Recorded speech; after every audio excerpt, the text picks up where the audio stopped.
Uh-oh. I did it. Thank you. Oh yeah, you're co-host. All right.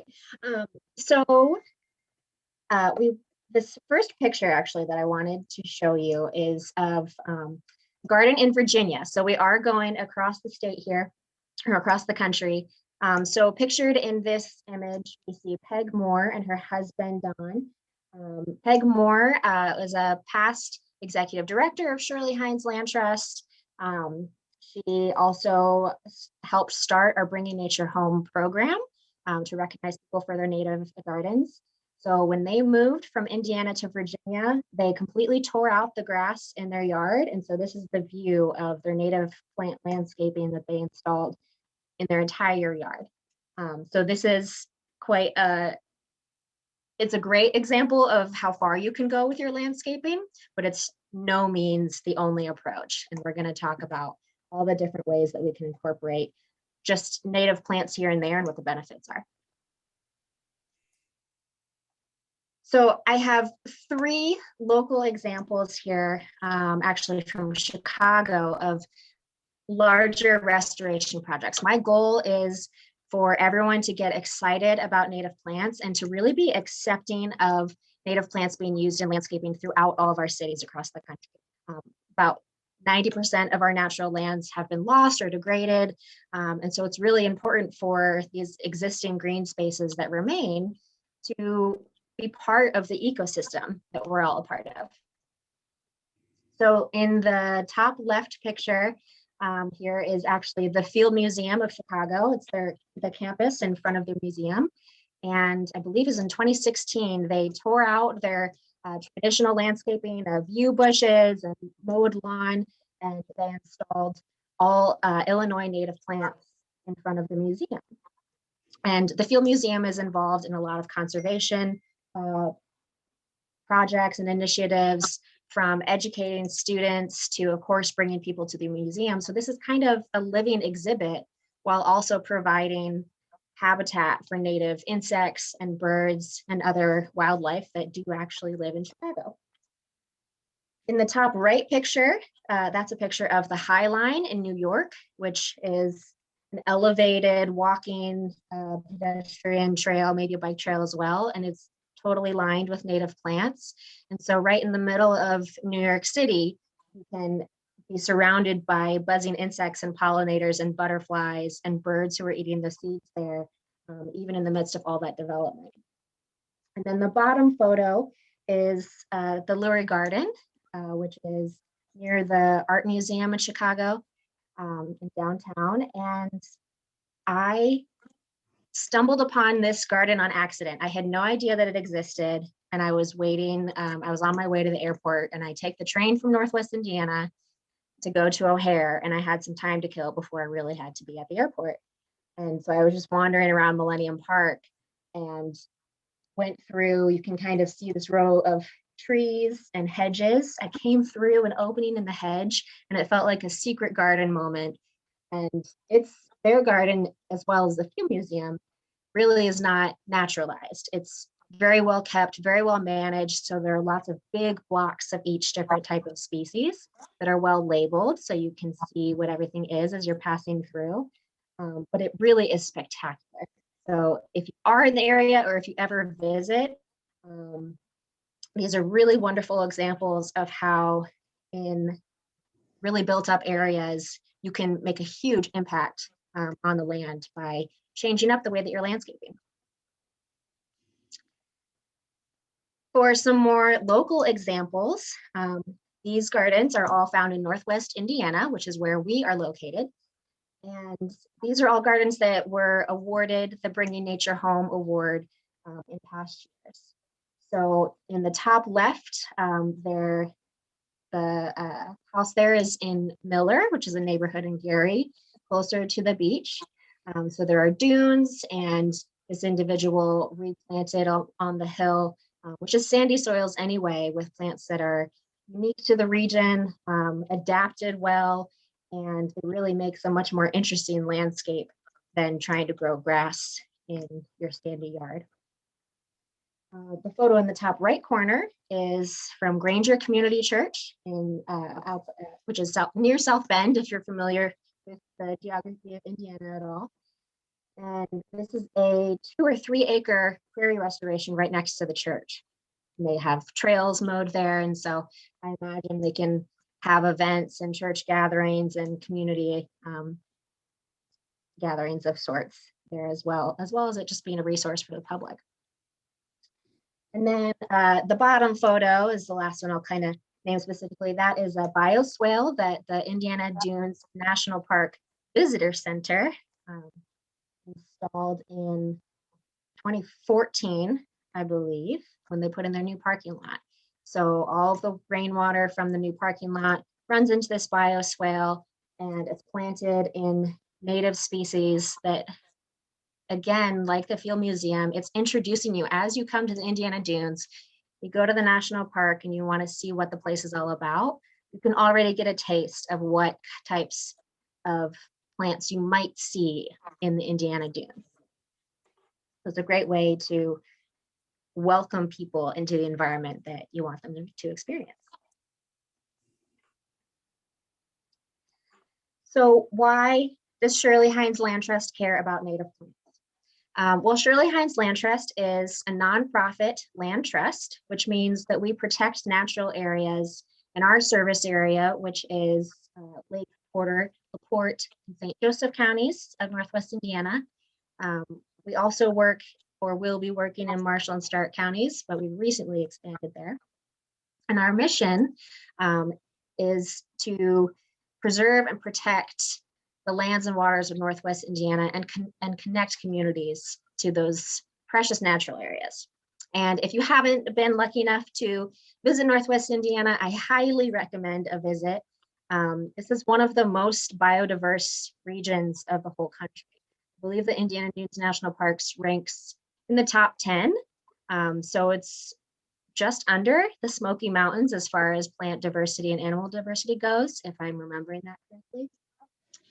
And that's just in really the Dunes region along Lake Michigan. The properties that Shirley Hines Land Trust protects, are outside of those boundaries and represent a whole range of different habitat types that's beyond dunes. So that came out grainy, sorry. This is a map of our region. It actually highlights the Calumet region, and the areas in green that you see are protected lands. So that includes properties protected by county parks, public and city parks, state parks, the national park, and Shirley Hines Land Trust, as well as a few other nonprofits that are conservation groups. And you can see how many big highways are cutting through the landscape.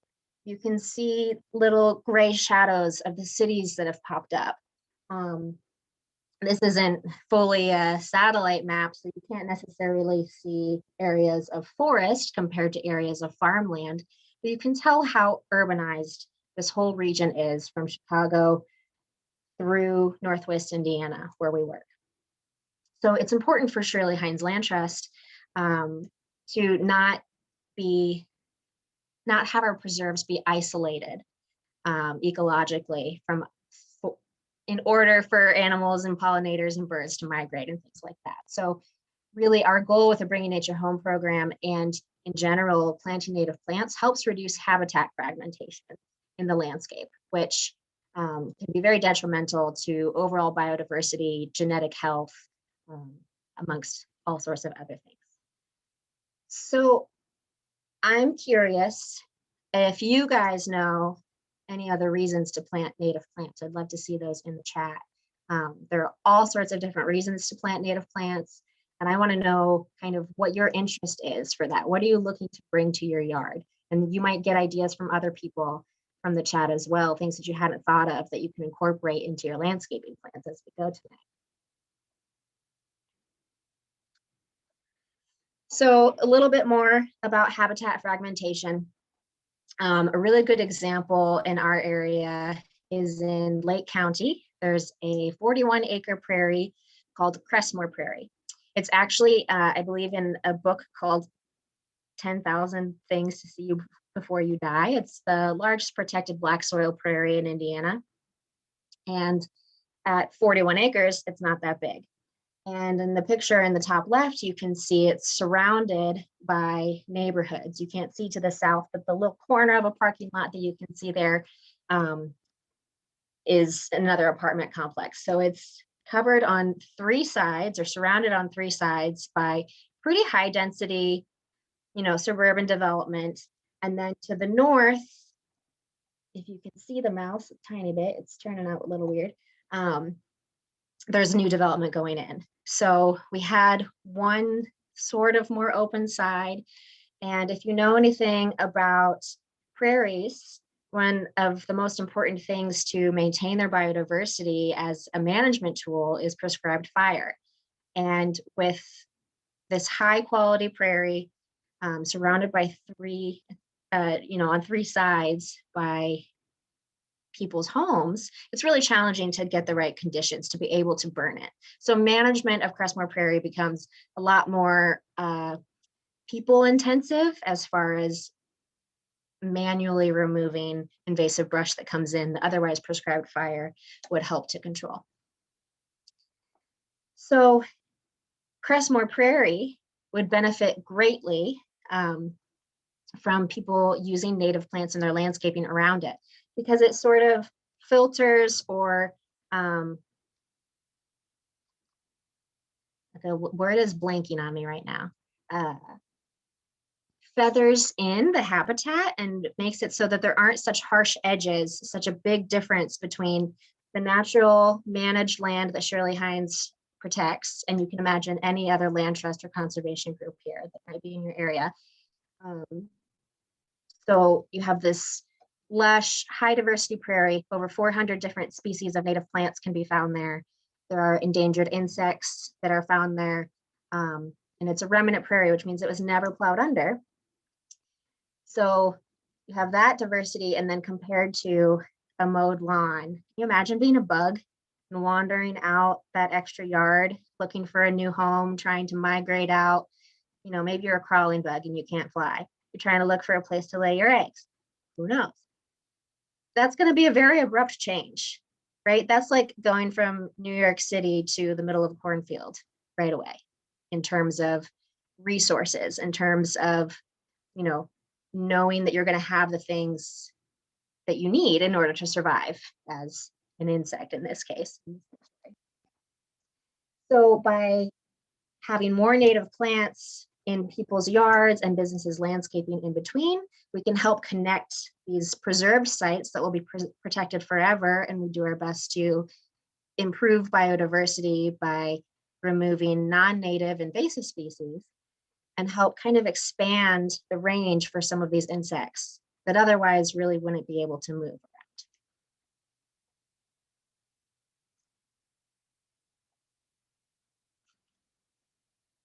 around. All right. Sorry, I was reading everybody's chats of why they like native plants. And yeah, I agree with a lot of that. Somebody said that grass is senseless work. I completely agree. Some people enjoy that lawn work. I don't. If I could get rid of it all, that's great. I tried last year to not mow my lawn at all. I live in the dunes region, and it's all just kind of like floppy, thin grass in the sand. And that worked great. I mean, we had habitat. I tell people often when they're interested in doing native gardenings, or if I'm trying to convince them to do a native garden, take just a patch, like a very small patch, and just don't mow it. And it's not even natives, right? It's grass and all these weedy things that pop up. But you'll see a whole world of life appear around that, of little flies and insects and grasshoppers and things that like you weren't seeing in your lawn because you're just continually mowing it and cleaning it and all of those things. So I enjoy this this sort of like watching this little tiny world in my yard, and all the little presents it kind of gives me every day when I get to sit out there. So in that same vein, and in trying to convince others, like, you should be a part of this, and you should install native gardens and those types of things. These are some of the things that you commonly hear, or some of the myths associated with native plants. So I want to address some of those things. oftentimes, or sort of early in the movement of doing native gardening, people used to get those like boxes of wildflower seed, or even like restoration ecologists would try and like recreate a little prairie in a sort of like some of that stuff that we were looking at with the church or the visitor center, right? And it gives this appearance of like this wildness and prairie, and it's big, and it's sort of unconventional to the traditional landscaping that we're used to, of being organized and neat and small. And people often say things like, I want a plant that goes by my house, but I want it to stay small, right? I used to work in a nursery, and you get all these things of, I want a tree that doesn't grow more than 20 foot tall and flowers all year long. And quite honestly, those things don't exist, right? So you can install a fake tree. But these are a couple of examples of, I think, really well done native gardens where it still gives that sort of traditional landscape look, where everything's kind of neat and you have taller stuff in the back and shorter stuff in the front by your walkway. And that just kind of comes with learning what plants you want to use and maybe not going overboard, finding the right thing for the right spot, and that sort of design plan kind of idea. But native gardens don't have to be big, messy prairie restorations, right? They don't have to be like that in your urban garden, and you can still get a lot of diversity and a lot of great plants going there.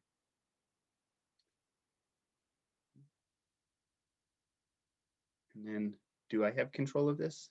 Oh, sorry. Another myth is that you need a lot of space, right? I saw a couple people say, I have 10 acres or I have 12 acres or things like that. You can do it in very urban areas and in very small spaces. Sarah was mentioning about the insects that maybe creep out of Crestmore Prairie and into the neighbor's yard. A lot of really remnant insects, what we would call remnant dependent insects, have a particular host plant. We're all very familiar with like the monarch needs milkweed to reproduce, right? And there's a lot of other really rare insect species, and they're rare because they need that one specific plant. They're not what you would call a generalist. They can't just survive on anything. So even just having like that one grass or that one flower might attract those species that is their host plant. So even in small areas, this is a sidewalk garden here, and you can see this big blue stem grass that towers over her in the image. But those are very small spots in a relatively urban area, and a kept lawn and all of those things. And you can work in native plants that way as well. Another thing that often comes up, and this would be debatable amongst many people, but that you have to be 100% native, right? So if I'm telling somebody, oh, you should like try native geraniums here or something like that, and they'll say, well, I just love my hostas and those types of things. You can mix them. You don't have to be a purist, and you can still enjoy those those non-native plants as well that come from your landscape store. A lot of people, hostas is a big thing. I usually do get annuals every year because annuals do bloom all year. So you always have color. And oftentimes the butterflies that visit my natives will also nectar off of those impatiens and those types of things. Evergreens is a good one to mix in if you don't have a lot of evergreens in your region as a native. What you want to try to not plant is what are invasive species, those that will escape your landscape and be an impairment on the natural landscape and dominate over your native plants, right? But if you have the right kinds of things, like evergreens provide great cover to birds and insects and things like that in the winter time when everything else is sparse. So there's good ways to use non-natives as well, and that's okay. You don't have to go rip out all of your old garden to put in all 100% natives. It's your garden and you can do with it how you like. So this is probably the biggest thing, is that you live in a neighborhood or you own a business or something, and you're concerned about how that's going to look, and what your neighbors are going to think, and whether your HOA will allow you to do that. So I don't have much experience with a homeowners association or anything like that. So I'm sure there are ordinances, and that's why I don't live in a place like that. This is not a picture of a garden that we know. You can see the little Monarch Gardens LLC label on there. I got this off the internet, but I thought this was amazing. This person's completely native lawnscape out there amongst all the other green yards. And in my opinion, that looks much more attractive. And usually the way that I hear these stories go is when you're starting it and you're ripping out all your grass to replace it with natives, everyone kind of walks by and they're like, what crazy thing are you doing? That's crazy. And that looks messy, right? And it's something new and they're interested and curious about it. 2 or 3 years after you have that stuff really established and it looks really nice like this, they're like, wow, like that's amazing. And once you start telling them, hey, I don't have to mow my grass and I don't have to fertilize and I hardly ever have to water. That's what you do by putting a sign out in front of your native garden and letting others know, like, there's a reason I'm doing this, right? And you pass it along to another person. So although that may seem intimidating or confrontational, like that's the good work that you do, is educating and informing others of how it can look. And to me, that's the best yard in that whole neighborhood. That's the place that I want to sit and enjoy my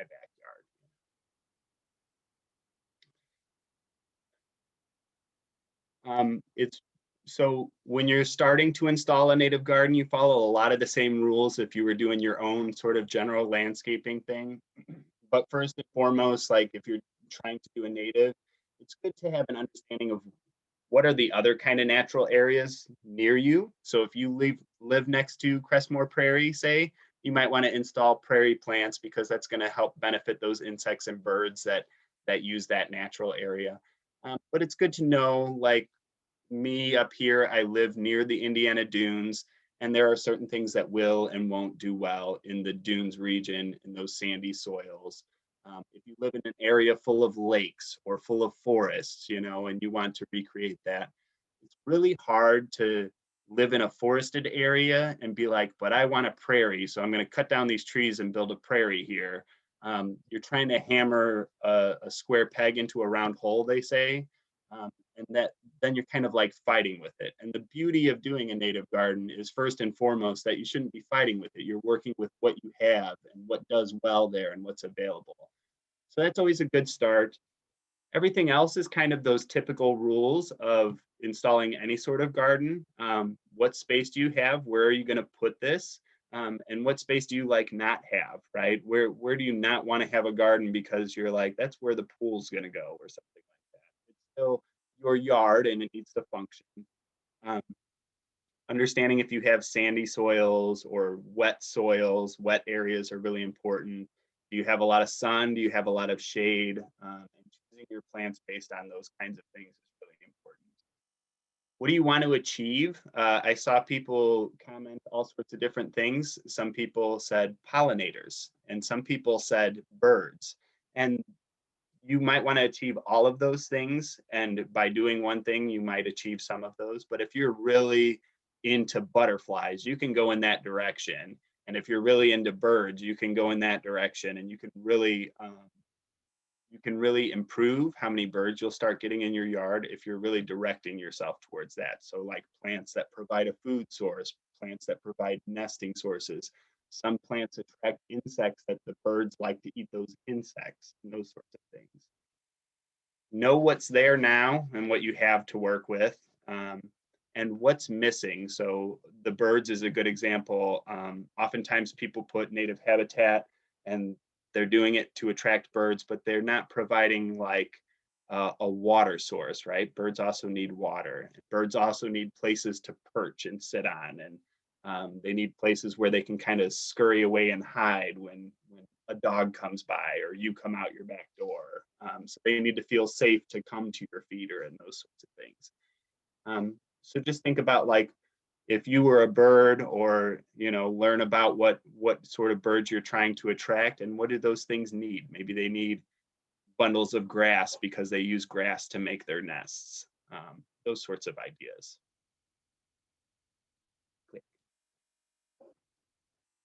Um, I like to try to look at an aerial if I can, or sometimes you have a drawing like on the previous page. but really think about how you use your space as well. So all the other stuff was kind of like the technical stuff, right? Do I get a lot of sun and those kinds of things? What do you see and when do you see it? So when I look out my back window in summer, about 10 feet out, all I see is green because there's all these trees and bushes and things like that. But when I look out in winter, I can see 40 feet further, right? I can see pretty far because there's no leaves on the trees. So that's important to note. And then how do you use your space? Do you sit outside a lot on the back deck? Do you look out your kitchen window a lot? This kind of helps guide you, like where is it that I sit and stare? And where do I want to attract the birds and butterflies? Or where do I want to see flowers blooming in June? And those sorts of things. Bloom times. So if you're looking at pollinators, I kind of mentioned the wildlife needs with birds. You also need water. You also need habitat. You need places for them to forage. A lot of birds like to scratch on the ground. So sometimes I leave like bare soil spots for them to do that. Bloom times is really important for the pollinators. If you have a lot of native plants, like I said, they don't flower all year like annuals and hybrids and things like that. So you want to have some stuff that blooms in the spring, blooms in the summer, and blooms in the fall, right? So if you're attracting monarchs to lay their eggs on milkweeds, and then those monarch caterpillars eat all the milkweed and they turn into butterflies, by the time they turn into butterflies, maybe there's not a lot of milkweed flowers left, and now they need other flowers. And sometimes a lot of butterflies will have a second brood or even a third brood in the year. So those late ones are really important. Things like asters and goldenrods and the things that you see real late in the season is kind of important to have those available so that the butterflies you're attracting to your yard also have a food source when their babies emerge. Vertical space and structure is a thing that people often don't think about, right? They plant a prairie garden and it's all kind of the same height. It's all kind of the same structure, but it's good to break that up with maybe a water source, or like I said, having a tree or a shrub or something that the birds can hide in or perch in. Having some like height and different structure. The more diverse the landscape is itself, the more diversity you'll attract to it as far as wildlife and such as well. I like to put secret spaces. A friend of mine that's a botanist kind of talked on this, that's an important thing in gardening. And it was like just kind of really an awakening. I know it's kind of a common thing for people to know, but this idea that as humans, we're curious, and even in a very small yard, you can do work to sort of block off your view of a certain space, a secret space, right? That when you come around this corner, that's why garden paths often meander. They're not just a straight line where you see everything. So when you come around this corner, you see, oh, there's like a little pond back here, or there's a little bush, or there's a cardinal flower here that I couldn't see out my window, right? So it provides this little secret space and curiosity, and that keeps us intrigued, and wildlife like that as well. That's their little secret garden as well. I put on there, back to reality, what can you accomplish? I had a guy call me once and he said he bought a farmstead and it's 50 acres. And he's like, I want to turn it into a prairie. I bought a book. And I was like, well, you know, it takes a long time. So seed is really expensive. And if you're going to do like 50 acres, I mean, that's a huge project and that's a lot of commitment. You maybe want to start smaller. Well, I own a landscape company, so I have like trucks and bobcats and things like that. I couldn't really explain to him that the work that I do is years of ongoing management on a natural area, right? To restore a prairie isn't so simple as I'm going to throw out a bunch of seed and it's going to come up next year. It might take 3 to 4 years. It's probably going to take 5 years or more before you're where it's really where you want it to be. And then it takes a lifetime of work after that as well. So be real in what you can accomplish, what you want to accomplish. Start smaller and grow bigger. It's really easy to keep growing once you get into this. And in that sense, I wrote bite-sized chunks and save a spot. So I like to do that when in my native gardenings is save spaces in the wooded area, save spaces in the sunny area, because I guarantee you're going to be at a native plant sale and you're going to be like, ooh, I want that one. And then you're going to come back and say, where do I put it? Right. So I like to save little places for when I go to my friend's native garden and I say, oh, you have that sedge? Like, I want that sedge. So then we'll split them and I'll put something in my yard. So that kind of adds to the enjoyment of it and watching it grow and those sorts of things. So keep that in mind. Don't put a bunch of bushes and then you're like, now all I have is these bushes, right? You want to keep little spots where you can put in more forbs and grasses. So, excuse me, I thought I'd take a chance to talk about my native garden. As I said, I live in the Dunes area. We've lived here a couple of years. When we bought the house, it was an older couple and they weren't doing a lot of maintenance on it. So it was kind of grown out wild and things like that.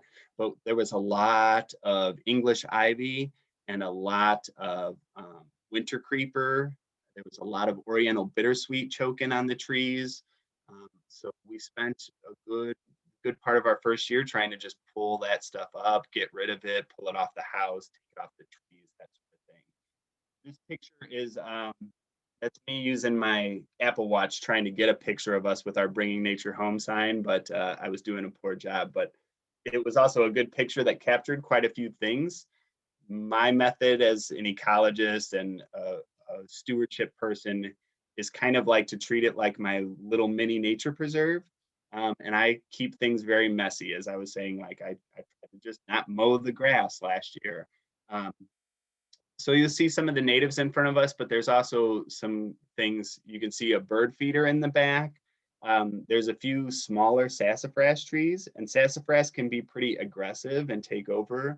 What we like to do is let some grow and be there until they're kind of big enough. And then I'll cut that one that's getting a little too big down because I don't want a full 30-foot tree there.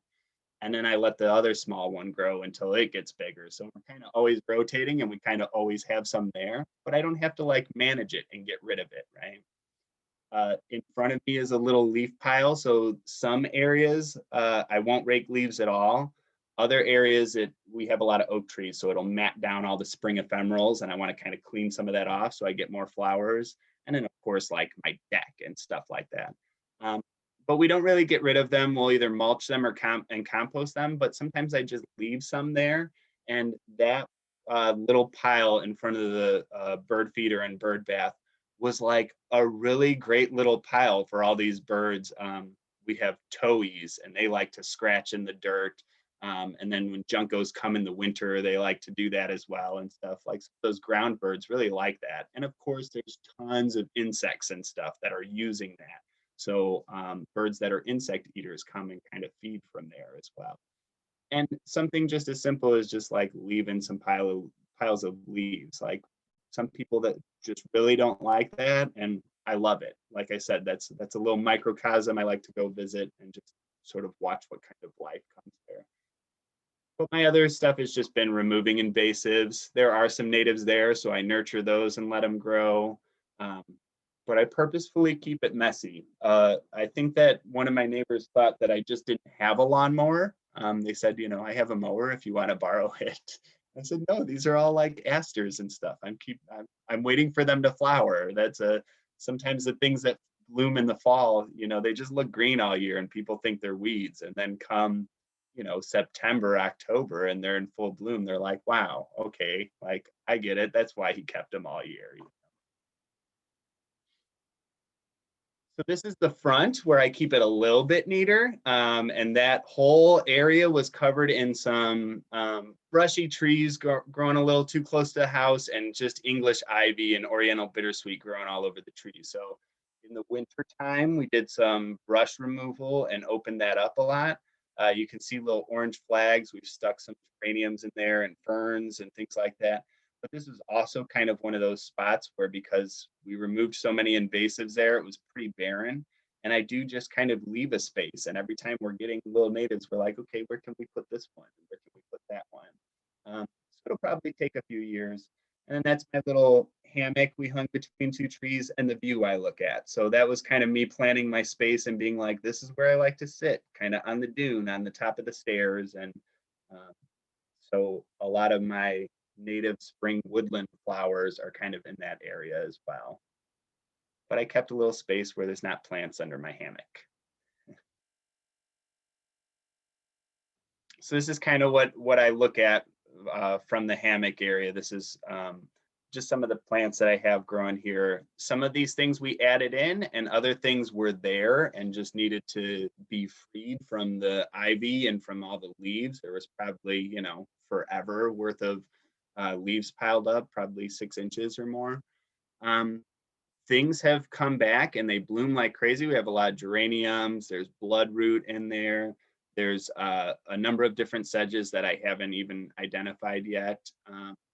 And we literally just, like, a lot of this stuff was just hidden under mats of English ivy that I just kind of rolled back like a carpet and cut it out and left some brush piles, let them dry. There's a little hognose snake. I was so excited because, you know, we moved to this dunes area and there's that I had a hognose snake in my yard. That was like really great. So it's a mix of woodland plants and a few prairie plants wherever they'll grow. I think there's an ironweed in there, and I think that must have like been seed that fell off of my pants or something. I don't know how.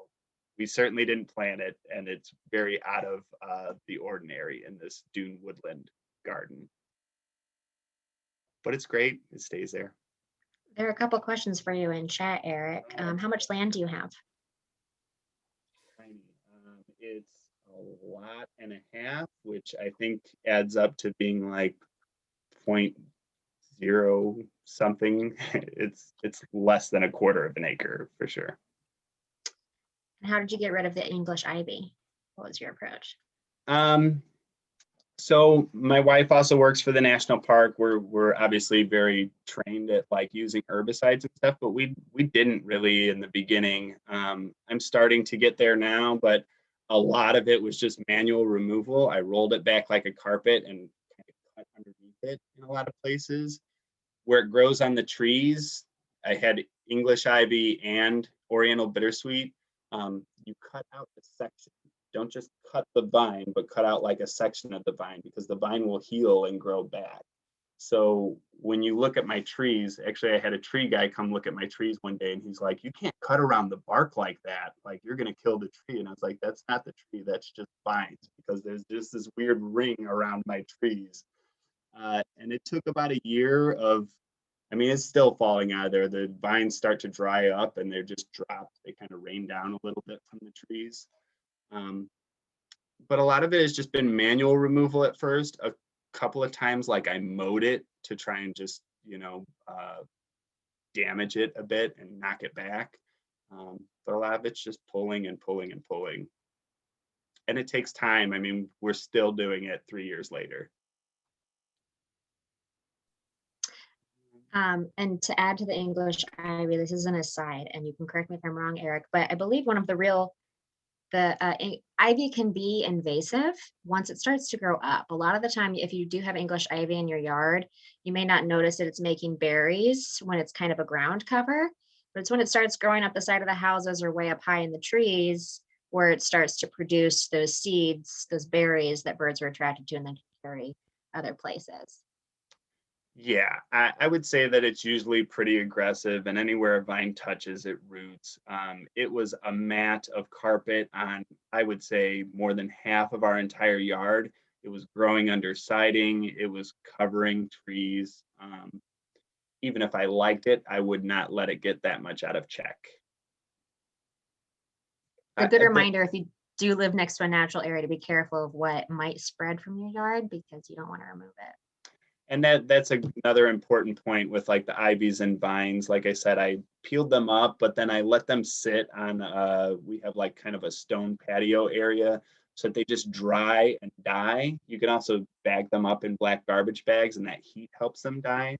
But I didn't want to just put them in my compost because then they'd just grow again. So I tried to like desiccate them basically. All right. So my garden, I live in a more developed subdivision. So it is within an area that used to be dunes, and some of my neighbors still live on the top of sand dunes, but I live in the middle of our neighborhood that was totally flattened out. Trees completely removed and replaced with your standard um, maple lined streets and things like that. And all the maples are dying at the same time now, which is kind of a bummer. Um, so my yard was all lawn, and I decided to start with border gardens. So I am not trying to landscape our whole yard. We do have a dog. My husband likes mowing the lawn, so he really doesn't want me to get rid of all of it, unfortunately. So you can see in the bottom photo here what it looked like before, just grass all the way up to the fence. That was probably right after we installed it. And I've slowly, over the past 5 years that we've been here, been adding new chunks to the edge and kind of smoothing it out, letting the seeds expand and things like that. So my style is the border style. My main purpose, I think I'm really into the bugs. If I know that there are bugs in my garden, then the birds will come too, and it'll be good for everything. Bugs are kind of like that low on the totem pole thing, and I want nesting birds in my habitat. I want them to be able to get grubs. Um, and in my backyard, it can be pretty messy. I'm not too worried about neighbors complaining and whether or not the city would start to get into a fight about lengths and stuff like that. The nice thing about a border garden is usually you have a clear edge. Um, it looks more landscaped and you're less likely to get that type of complaint like Eric had mentioned. Right at first, someone might be like, what are you doing? Where is your lawn? It doesn't look clean. Those lines provided by fences or bricks and pavers and things like that, that can really help to add some level of organization. And I don't want to do too much weeding and keep all my plants in blocks. So that's my approach, is to kind of keep it looking like it's held back by mulch, but really it's not.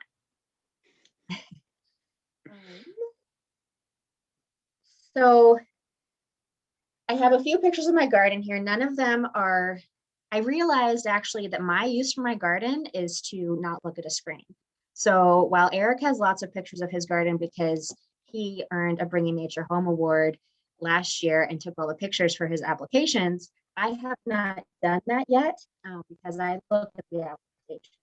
So it turns out I have almost no pictures of my garden for as I but on the left, I have a Jacob's ladder. That was the first year that it came back after I planted it for the first time. I was so excited. It's a sort of shadier species and it reminds me of my family because there was, they've got a native garden in their yard too, and that's where I learned it. So a lot of the time, these plants that I have in my yard remind me of the first place where I learned about them, like bloodroot. I remember going to, if anyone went to Ball State, Christy Woods got a guided tour when I was like 5 years old from the greenhouse director. And she got a knife and she cut off the bloodroot under the soil and it was all red and bloody. And so I always remembered what it was. So I really like to pull things from places that I remember, get seeds that remind me of places that I've been. And you can actually see Google updated their aerials. So in the bottom middle picture here, you can see my border garden forming there. So when we moved in, there was a half dead tree and the live big tree that you can see there in the corner. Nice maple tree that's on its way out, unfortunately. And the first thing I did was plant trees. So I actually dug up some trees from my parents' yard, some red buds, oak trees, maple trees, and a tulip tree. Oh my gosh, this tulip tree is my favorite thing in the entire world. When I planted it, it was a 6-inch tall stick with one teensy weensy inch tulip leaf. And if you're familiar with the tulip tree leaf, they're so beautiful. They look like a dinosaur foot. So I had one tiny leaf and one massive one that was bigger than the whole like trunk that existed at that point. Now it's taller than my house in 5 years because they grow really straight and fast and it had nothing shading it out. So I'm excited. So I started with trees and then started to outline my border gardens. And my house, you can't see it from this aerial, but it had raised beds around the outside of it with pavers lining them. So that's where I started. I started with sort of the garden area that existed, got rid of the weeds and grass that had grown there from years of neglect. It would be like in the spring when daffodils and tulips start coming up. It was gorgeous, full of bulbs. And then as soon as the bulbs died, it was crabgrass and nothing else good in there. So there was quite a lot of work to do in there. But um, it's my favorite part of the garden, really, because I've tried to play that balance of somewhat organized for the area that's not within the fence that people walking past can see. And it's the front of my house is on the north side. So it was actually kind of perfect because there was nothing telling me your prairie plants are going to do great here. So instead, I went with wild ginger, Virginia waterleaf, your spring ephemeral plants that some of them flower even before the leaves really emerge. And then they just become this really beautiful ground cover. And then later the hostas come in and kind of fill in, and then the ferns come in. It's my favorite place. And so even this, I just kind of started small and moved things around. One of my favorite things about native plants is they're very resilient. So most of them, unless they have a really deep tap root, you can dig them up, in early spring when they just start to emerge, and in the late fall as they're going dormant, and you can move them around, and most of them are pretty resilient.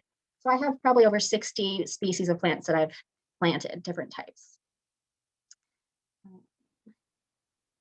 My favorite thing about the front is that rather than weeds like crabgrass growing in the cracks of my breaking concrete stairs, I have native plants growing as weeds in between the cracks. So it's always just really fun to see what surprises will come up and what you might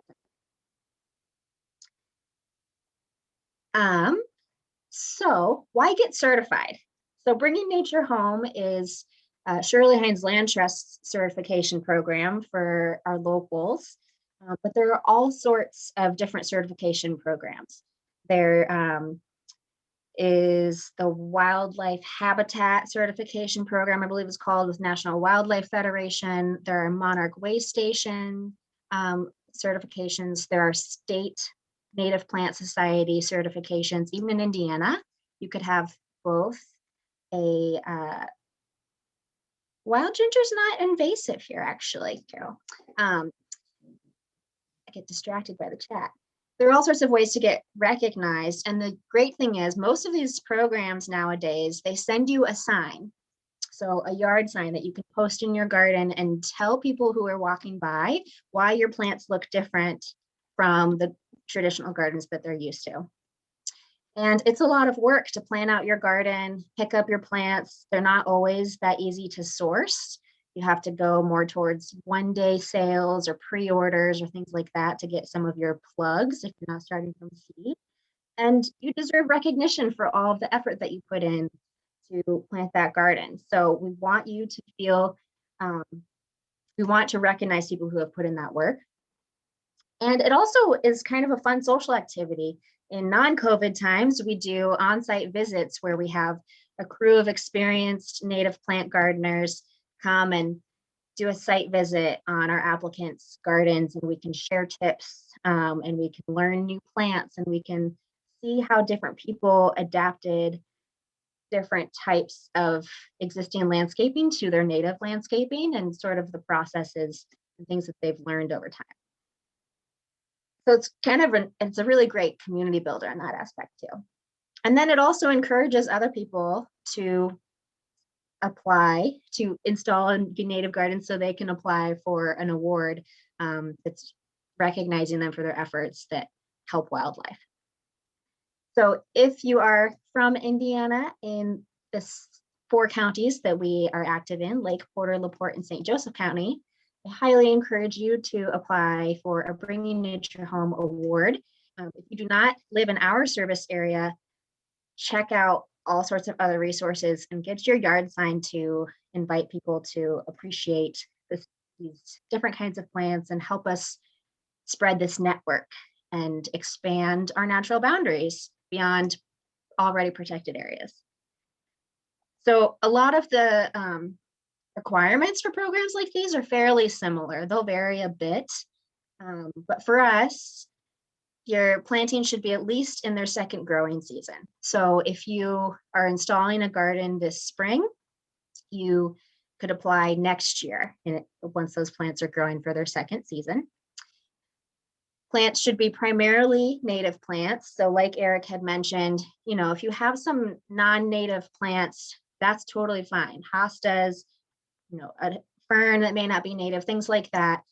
We're not saying you can't have daffodils and bloodroot together. I think it's really great to be able to mix all those things together, but as much as you can, try to remove invasive species from your property or at least your planting area, and not be spreading those around. Plants should be, and to ID that, really, that's plants that were here before European settlement. So even if a plant has been here longer than you, the rules that a lot of these programs go by, if they're native plant specific, that's what we're referring to. And there should be at least one water source for wildlife and or water conservation. So some of these programs will want more of these. Some have less. We just want one source, but often leaf litter as mulch will count as one. A rain barrel can be, a large cistern like this, or a 50-gallon or something like that. A bird bath for birds, maybe a little bird bath that's equipped with lots of little rocks so that your honeybees and other pollinators can collect water and things like that. Those are general requirements for a lot of these programs. And that's all I have for bringing nature home here. Can you plant blueberries? Yeah, so if you have questions, feel free at this point, unless Eric has something else to add, you can come off mute and we can chat about it, or you can put it in the chat. I'm going to stop sharing.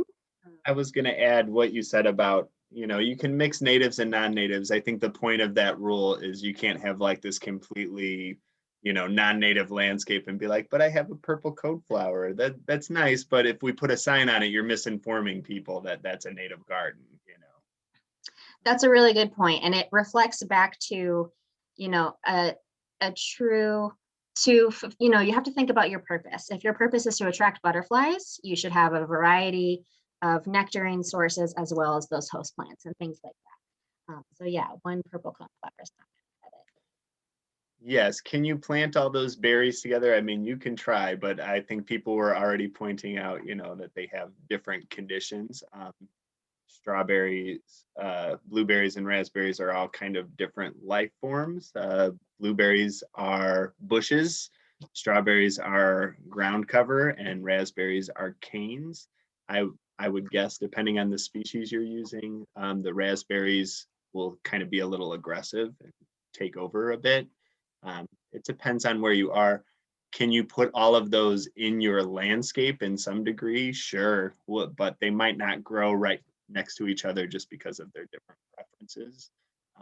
But berries, things with nuts on them, a lot of native shrubs and things will produce berries or nuts. Those are all great food sources that are often overlooked. We often think of birds eating like little seeds off of the flowers, but they really like, those berries off the vines. I mentioned I didn't mow last year. I don't know if people know what pokeweed is. I don't know what the Latin name is for pokeweed, but it's this thing that people consider a weed. It grows up, poke salad, right? It grows up really fast and it has these berries on it. And I left some of those kind of between me and my neighbor. The birds go nuts for them, but I believe they're poisonous for kids to eat. I assume Christine will know this. I do know this one. Pokeberries are not poisonous, but it's the seeds on the inside that are. So oftentimes when you put a berry in your mouth, the first thing you want to do is chew it. Well, that can open up the seed. And then when you swallow, those toxins from the seeds can get into your system. So the berry itself is not poisonous. So if you were to eat one and just smushed it in your mouth and swallowed the seeds whole, you wouldn't have any trouble whatsoever. And I do this all year long. The pokeberries are actually medicinal. Do your own research about that. Don't take my word for it, but look into it. But yeah, you have to be very careful with poke because it can cause a lot of gastrointestinal issues. So. but the birds love it. I mean, They it's do, it's yeah. a weed. I think it's very pretty too. It's kind of stands up straight. It's big, and then it goes away in the winter. It's got different colors, purples and dark colors. It's really Yeah, great. the stem is a beautiful magenta color, and the leaves are this really vivid green, and then these long pendulous droops form. Or maybe they're not droops, but these berries form on them, and they're dark purple. So it's just a really beautiful plant. And then in the wintertime, when it dies, the stems turn this almost stark bone white color. So you kind of have this architectural feature in your backyard, as well as these little blackberries, in the middle of winter where the birds are coming to eat it. Someone asked about resources. Here in Indiana, we have a nonprofit organization called Indiana Native Plant Society. They have a lot of great information. Oftentimes, we have in Indiana, most states, I believe, do have what's called like a soil and water conservation district. They often are helpful. Sometimes like the nonprofit groups and things like that, they'll be great. Your state, like DNR or Forest Preserve District and those sorts of things. There are obviously online organizations that are completely dedicated to those kinds of things, and there's tons and tons of books on it as well. Yes, pokeweed is what people call it. It grows straight. It's herbaceous. It dies back, but it gets as big as a bush. American beauty bushes, I'm not familiar with. I'm not sure if that's native, but I saw that there's people from all over the country, so it could be native to where you are. Maybe somebody else knows what that is. There is a book called Midwest Native Gardens, and it's a really good book for looking at common plants and some substitutes where, if it's a bush with purple flowers or something, I'd be like, okay, here's a native option that has showy flowers. Maybe they're purple and it's about the same size. So it kind of gives you some of the swaps, which is really helpful. Real quick, I have a couple of Facebook questions. Eric, any favorite garden tool for cutting back the ivy, and can it kill trees? Can it kill trees? I don't know if it'll kill trees, maybe smaller trees if it completely like overtops them and overshades them. It wasn't very attractive in my, I have some big majestic looking oak trees, and them being covered in English ivy was kind of redundant. Yeah, I don't know if it would kill trees. As far as I used all sorts of things. Like I said, I have a rather cheap push lawnmower, and I just run it over a few times. But also I have basically like a machete. So I would pull it up and just kind of, as I go, keep pulling it back.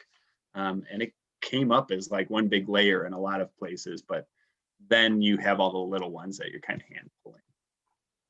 Someone asked if they could keep natives in containers. You can, and they will do fine. But if you live in a place that's going to get a hard freeze, you need to bring those containers in. Nothing will survive if it turns into a solid block of ice. So if the container's big enough, or you cover it up, or it's close to the house where it won't completely freeze through, but no root system will survive if it turns into solid frozen ice. You have more Facebook ones? What was the name of the book, Sarah? Yeah, so I put in chat, The Midwest Native Garden, Native Alternatives to Non-Native Flowers and Plants by Bernard Schwartz, Charlotte Edelman. Shade plants for heavy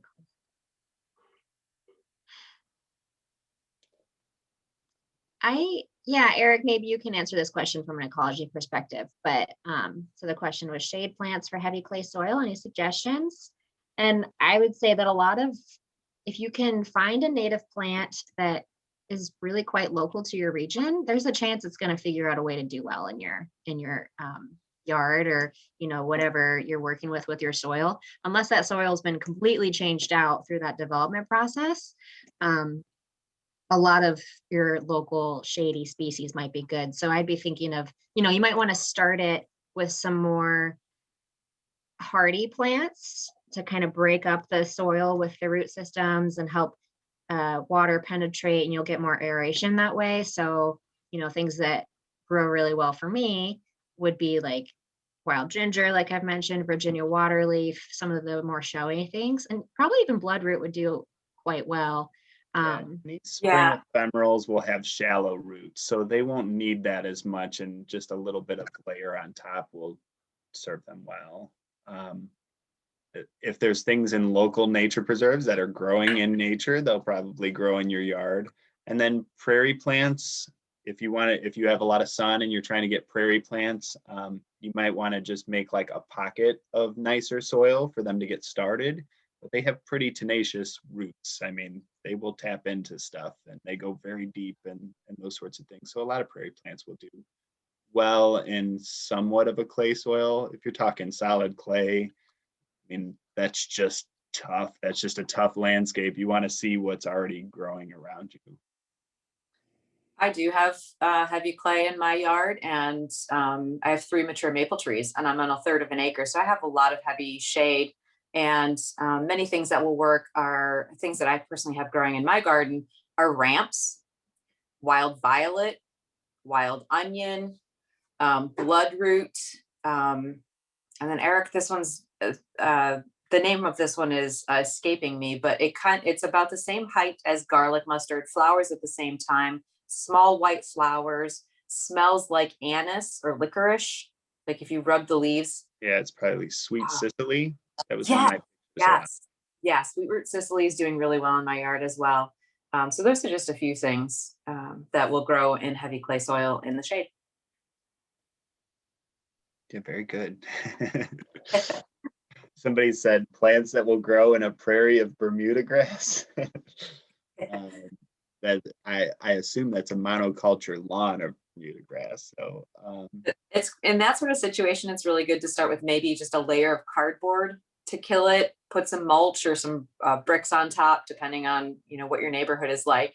I've done the cardboard and mulch and killed all of the grass in my yard, even some really nasty grasses. So that's a really good way to enrich your soil, to put nutrients back in, especially that's great if there's heavy clay soil. That way you can get rid of the grass and kind of have a blank slate to start fresh. And that's what I would suggest too, just like the English ivy, pull it back a little bit at a time, right? Get rid of some of it and plant that stuff. The more stuff you have taking up space, the harder it is for that. Bermuda grass is pretty aggressive. So you're working with an invasive species that you're trying to get rid of. I mean, I don't know where you are. Maybe you're in Bermuda. I don't know.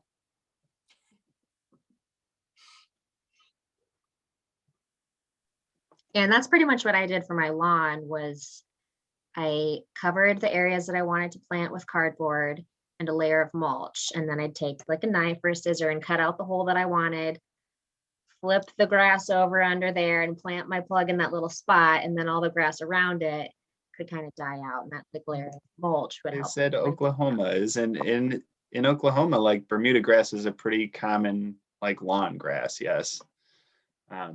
You're probably just trying to get rid of lawn, and like I said, the more you can start getting other stuff to grow in there, it's taking up that space, and it'll help you fight that battle. Getting away from mulch. I'm sick of buying and spreading mulch every year. Yeah. Don't buy it. Use the stuff that's in your yard. So your clippings, your leaves, your brush and stuff like that, just lay that stuff on top of it instead. That's like my leaf pile. I just use leaves as mulch. Bridget, depending on where you're located, you might have a county compost site that takes everybody's yard waste and composts it, and turns some of the tree branches into mulch. So you might be able to contact your county extension office. Or the other thing too is every fall, people in the neighborhoods are getting rid of large yard waste bags. I hoard those. Like I drive around neighborhoods and I salvage them, and then I keep them and I spread that all over my yard. So you folks are welcome to like unmute and stuff too. It doesn't have to just be chat. If you want to be on camera or you're not afraid of that, that's cool too. But Yeah, I guess I would say, like, why are you using so much mulch? Usually you put down mulch to discourage the plants from growing, but like this picture of the natives behind us, we do put down some mulch, but oftentimes once you've got something going like that, you let them seed and they're reseeding. So you don't really have a need for mulch after a while. Okay, I've unmuted. Yeah. Okay. Okay, Hi, Bridget. yeah, that's the point that I'm trying to get to, is where things are filled out enough and I don't need mulch. It just seems like I don't know, a slow process, I guess. Yeah, and it is, and I try and tell people that too. I would expect that if you're starting a new garden, um, what do I say? It's sleep, creep, then leap, right? The first year you almost don't see the plants you planted, they're sleeping. And then the next year they'll start creeping around. And by the third year, all of a sudden you're like, wait, I didn't plant that there. That came, it leaps, right? So usually you're bet on about 3 years till it at least starts getting established. And I would say 4 to 5 before you're kind of like low maintenance. Okay, thanks. Somebody was mentioning the wild strawberries. I love that too. That's great. The other things, I guess that's a good point as well. A lot of things in my yard and garden are things that I've nurtured back from there. And we often overlook like the tiny things and the things that we see as being weeds in our lawn. So we're pretty familiar with like the lawn weeds, but like I have a lot of violets just pop up, a lot of asters, a lot of daisy fleabane. That little plant, they call it self-heal. A lot of people just find that as a weed. That's totally a native where we are, and it things nectar off it like crazy. So sometimes like the things that are already there, if it's not like, lawn grass, those things, they're trying to take over. If something is competing with lawn grass, that's a pretty tough little plant. But yeah, I love the strawberries and violets. I mean, I just have a ground cover of violets in some of my lawn.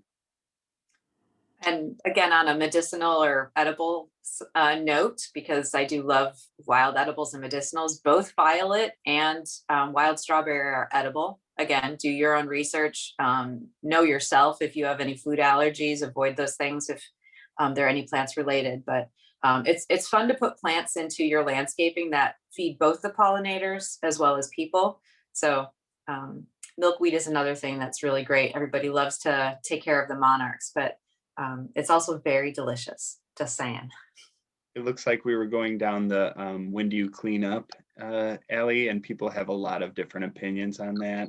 The general sort of rule of thumb is you start waiting till like new stuff is growing before you clean up your old stuff, so leaving it standing. But I also like people can be kind of purist about that too.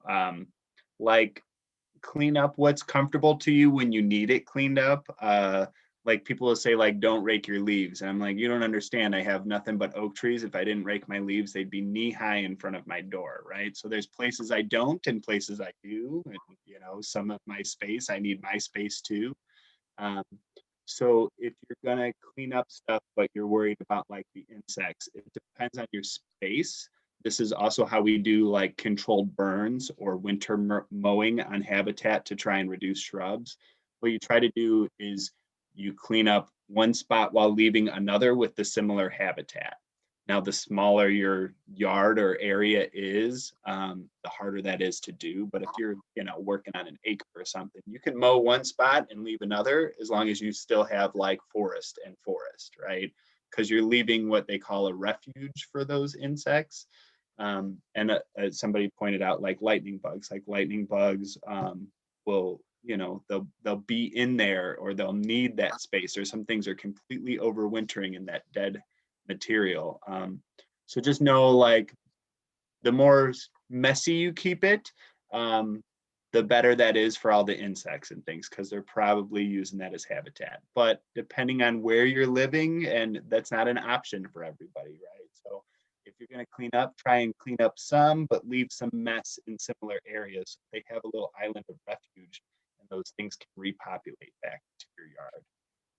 Does that make sense, seem fair? I mean, there's a lot of different opinions on it, but waiting until things start growing, then you kind of know, like, okay, the moths and butterflies have come out by now.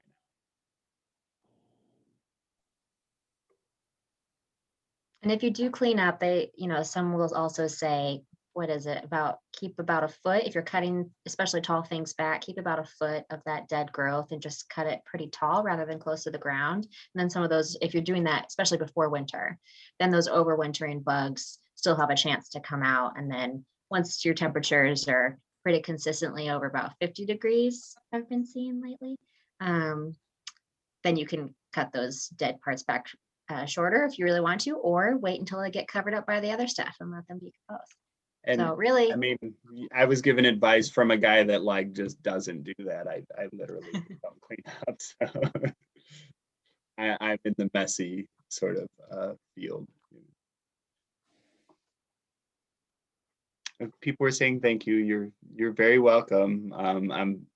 I'm very happy to hear from others as well. We're certainly not the like 4 leading experts on native plants and stuff. So if others have answers to those questions or, advice on people's native gardenings, happy to share. Someone on Facebook asked, where can I find a native garden plan? So this is a really good question. On our website, hinestrust.org / bringing nature home, we have some of our favorite resources. That includes our state native plant society, that includes lots of different palettes with suggestions for plants, with some layouts, like Eric had mentioned, your soil and water conservation district, they usually have a really strong interest in improving water quality. And one way to do that is by installing rain barrels or rain gardens. So they may have some rain garden plans for you. So we have a few of our highlights on our website that might help give you some ideas. If you're local, Save the Dunes has the Living in the Dunes guide on their website that has really great palettes for different types of habitats, whether you're on a north or a south slope, living in the dunes, or have a little bit more generalized habitat area. But that's what we would suggest. And if you have any questions, please feel free. You all have my email. Feel free to message me there, or there's always helpful people on our Facebook page who can answer your questions.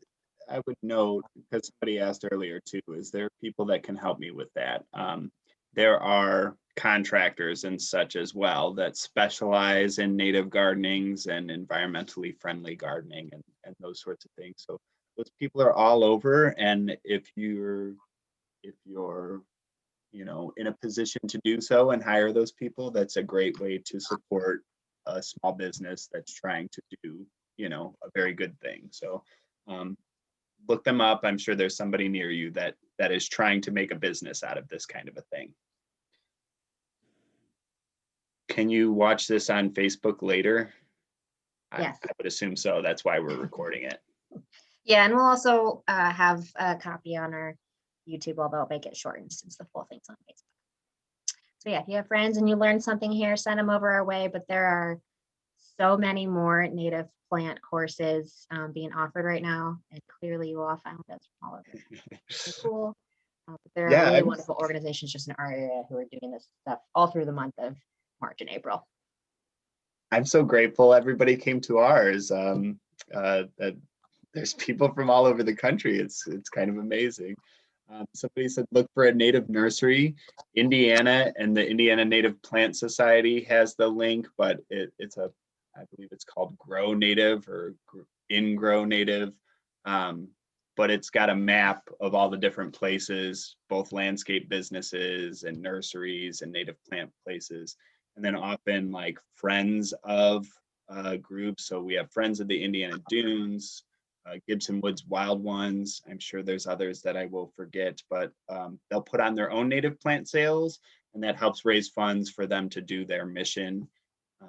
Sometimes people do plant giveaways. We've done those kinds of things before. But it's nice to support those smaller friends groups, because then it goes back into restoration and management of natural areas and that sort of thing. Yes, and support those nurseries that are doing that thing where the Grow in Native they get to like put a sticker on their door, or, you know, it's a logo that they can share that says like they're part of that group. And there are plenty of them out there that don't care, don't want to try. There's more money in non-natives, right? So again, it's great to support that business, to sort of shift that culture, and make it more prominent in our landscape. And then I don't know if we're allowed to mention, but Bringing Nature Home is also itself a book. Thank you. And there's great books like that as well, that are not just, you know, design plans and things like that, but just a great read to sort of encourage you to do those kinds of things. So I encourage you to read that book. That's why we call it that. Yeah, I failed to mention, I'll put a link in the chat. Bringing Nature Home by Douglas Talmy, and he just had another book come out recently. He kind of lays out all the reasons to Homegrown National Park or something like that, I think it's called, which more emphasizes this idea of why, you know, if we all grew native plants, we wouldn't even need, you know, protected places like this, because our whole entire landscape would be native, right? So a question on Facebook, which this is a tough one, Eric. Sandra asked, what is your best bang for the buck flowering plant for sun and for shade? The best bang for your buck. I mean, they're not that expensive. So okay, but like, what's your go-to? Like, as far as sort of getting started, some of my favorite things to get started with are the simple things that I know will grow well. And I did start with all flowering plants. I didn't really put any grasses in first into my prairie garden. So like purple coneflower, yellow coneflower, coreopsis is an annual that reseeds really well. So I have the prairie coreopsis, which is maybe about 18 inches tall, which is kind of nice. So those are some of my favorite sun plants. My favorite shade plants, well, depending on where you are, you do have to be careful with this one. Woodland poppy, I really love, but it can get kind of aggressive. So I have to keep an eye on mine because it reseeds really easily as well. I like zigzag goldenrod. That's a shady goldenrod. So it blooms later in the year like other goldenrods. But so that means it's like one of the only things that's flowering in my shade garden at that time, because everything else flowers in the spring. Yeah, I guess it depends on if you're looking for like easy and growing in fast. One of my favorites would be the liatris. I think that it serves a lot of pollinators. It's just a really unique, unusual kind of plant. I really like the bloodroot as a shade plant. It's just so very showy. You wouldn't think that it's even a native plant. It's like a specimen, you know. It looks kind of tropical, really unique. But it doesn't flower very long. I guess that would be my downside to it. It doesn't last too long. But the leaves are so pretty. That's kind of the nature of shade ephemerals too, right? They're trying to get out and bloom before the trees get all their leaves and there's not enough sun. Yeah, I really like that zigzag goldenrod too. That's one of my favorites that just occurs naturally in my landscape. Christine, what about you? What are some of your favorites that you got started with? I think I mentioned them earlier with the shady plant set, you know, are growing in my yard, the wild violet, wild strawberry, bloodroot, sweetroot Sicily. But in the front yard, I have a small rain garden. So I have, you know, just a third of an acre. It's a typical suburban lot, but there's this one area in my front yard where water just floods my front sidewalk. So I created a rain garden there to help alleviate that water problem. So in there, for the first time ever, I've had cardinal flower. And so that requires full sun. Hopefully my rose mallow will also be growing in there. I know we've been talking about a lot of prairie plants, but you know, some people do have wet areas in the yard. And these are some really beautiful plants that you can put in those wet areas, not just the drier prairie type soils. Yeah. Swamp milkweed. I mean, forget common milkweed. Swamp milkweed is like, I don't know why, but I just love it. I always have. It just instinct. I just love it. That's a beautiful plant. Yeah. All right, I don't see any other new questions. No, people are probably getting sick of us just talking, so. It's a long presentation, right? Yeah, But- so thank you all for joining us. I think we're going to sign off 5 minutes early unless there are any other questions. And thanks so much for being here. If you are local, please consider applying for the Bringing Nature Home Award once you've got your garden installed. If you're not local, find your local certification programs. It's really important to spread that awareness. And we're always around, right? So visit us at hinestrust.org, or you can email or call us. And if you, we want to see your enrollment into the Bringing Nature Home Award. So please send us pictures this summer, and let's get you a sign out there.